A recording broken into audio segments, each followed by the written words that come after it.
क्षण निर्णय का क्षण होता है। प्रत्येक पद पर दूसरे पद के विषय में कोई निर्णय करना ही पड़ता है और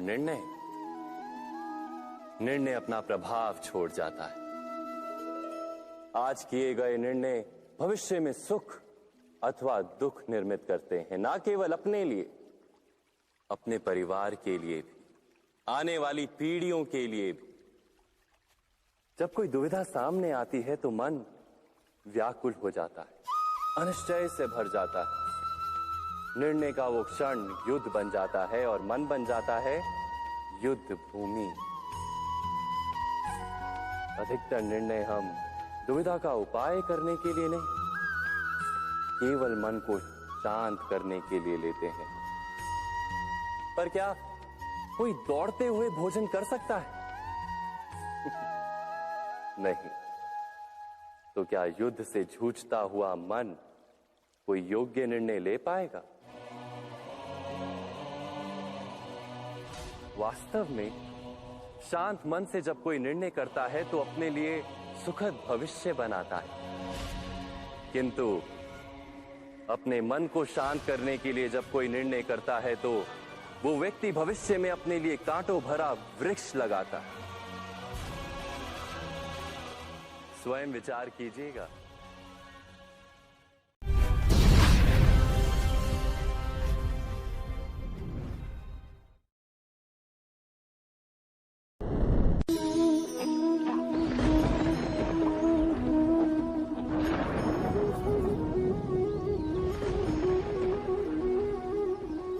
सपनों और पूर्वाभासों के आधार पर हम भविष्य के सुख दुख की कल्पना करते हैं।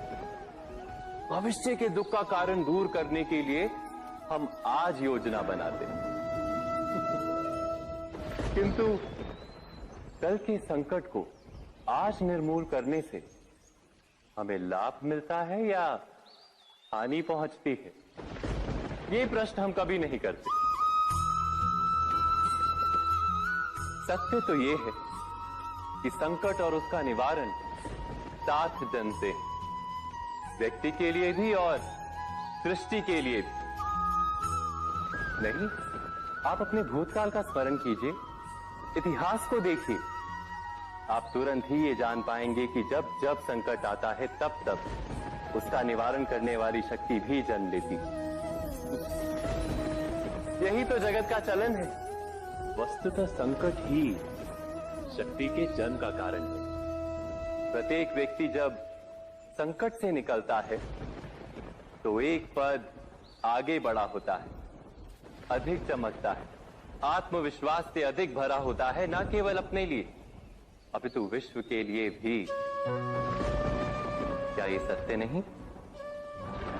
वास्तव में संकट का जन्म है एक अवसर का जन्म, अपने आप को बदलने का अवसर, अपने विचारों को ऊंचाई पर करने का अवसर, अपनी आत्मा को बलवान और ज्ञान मंडित बनाने का अवसर। जो ये कर पाता है उसे कोई संकट नहीं होता, किंतु जो ये नहीं कर पाता वो तो स्वयं एक संकट है विश्व के लिए। विचार कीजिए।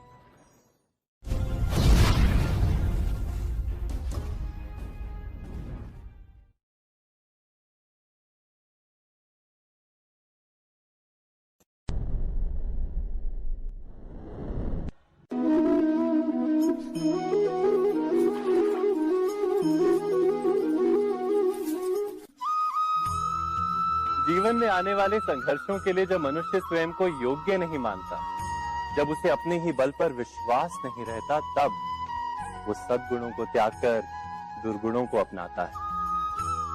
वस्तुतः मनुष्य के जीवन में दुर्जनता जन्म ही तब लेती है जब उसके अंतर में आत्मविश्वास नहीं होता।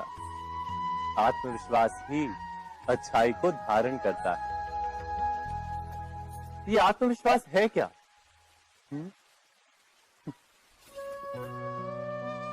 जब मनुष्य ये मानता है कि जीवन का संघर्ष उसे दुर्बल बनाता है, तो उसे अपने ऊपर विश्वास नहीं रहता।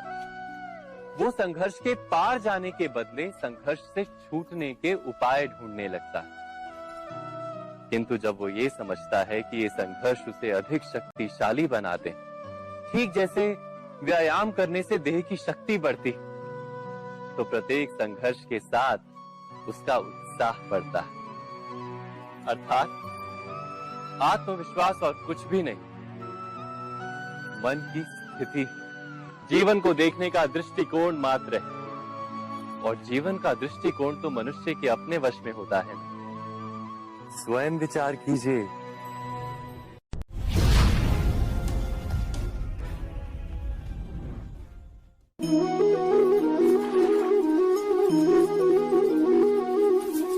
पिता सदा ही अपने संतान के सुख की कामना करते, उनके भविष्य की चिंता करते रहते। इसी कारणवश सदा ही अपने संतानों के भविष्य का मार्ग स्वयं निश्चित करने का प्रयत्न करते रहते। जिस मार्ग पर पिता स्वयं चला है, जिस मार्ग के कंकर पत्थर को स्वयं देखा है, मार्ग की छाया, मार्ग की धूप को स्वयं जाना है, उसी मार्ग पर उसका पुत्र भी चले, यही इच्छा रहती है हर पिता की। निसंदेह उत्तम भावना है ये, किंतु 3 प्रश्नों के ऊपर विचार करना हम भूल ही जाते हैं। कौन से प्रश्न? प्रथम प्रश्न, क्या समय के साथ प्रत्येक मार्ग बदल नहीं जाते? क्या समय सदा ही नई चुनौतियों को लेकर नहीं आता? तो फिर बीते हुए समय के अनुभव नई पीढ़ी को किस प्रकार लाभ दे सकते हैं? दूसरा प्रश्न, क्या प्रत्येक संतान अपने माता पिता की छवि होता है? हाँ, संतानों को संस्कार तो अवश्य माता पिता देते हैं, किंतु भीतर की क्षमता तो ईश्वर देते हैं।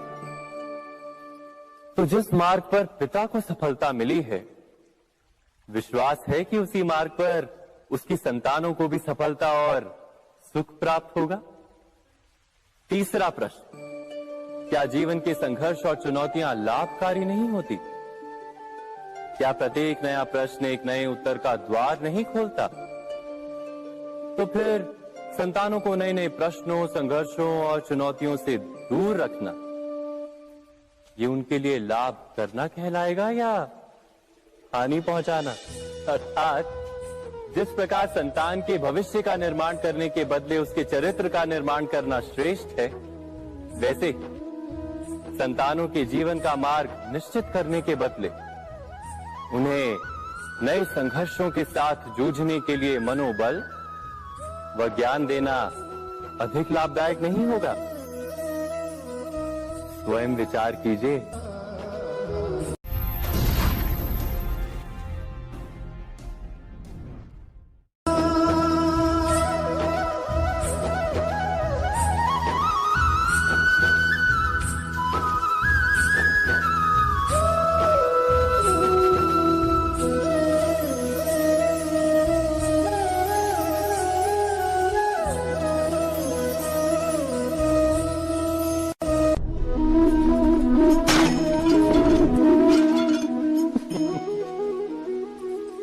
कभी कभी कोई घटना मनुष्य के जीवन की सारी योजनाओं को तोड़ देती और मनुष्य उस आघात को अपने जीवन का केंद्र मान लेता। पर क्या भविष्य मनुष्य की योजनाओं के आधार पर निर्मित होते हैं? नहीं। जिस प्रकार किसी ऊंचे पर्वत पर सर्वप्रथम चढ़ने वाला उस पर्वत की तलाई में बैठकर जो योजना बनाता है, क्या वही योजना उसे उस पर्वत की चोटी तक पहुंचाती है? नहीं। वास्तव में वो जैसे जैसे ऊपर चढ़ता है, वैसे वैसे उसे नई नई चुनौतियां, नई नई विडंबनाएं, नए नए अवरोध मिलते हैं। प्रत्येक पद पर वो अपने अगले पद का निर्णय करता है। प्रत्येक पद पर उसे अपनी योजनाओं को बदलना पड़ता है। कहीं पुरानी योजना उसे खाई में ना ढकेल दे। वो पर्वत को अपने योग्य नहीं बना पाता, केवल स्वयं को पर्वत के योग्य बना सकता है। क्या जीवन के साथ भी ऐसा ही नहीं? जब मनुष्य जीवन में किसी एक चुनौती को, एक अवरोध को अपने जीवन का केंद्र मान लेता है, अपने जीवन की गति को ही रोक देता है तो वो अपने जीवन में सफल नहीं बन पाता और ना ही सुख और शांति प्राप्त कर पाता। अर्थात जीवन को अपने योग्य बनाने के बदले स्वयं अपने को जीवन के योग्य बनाना ही सफलता और सुख का एकमात्र मार्ग नहीं। स्वयं विचार कीजिए।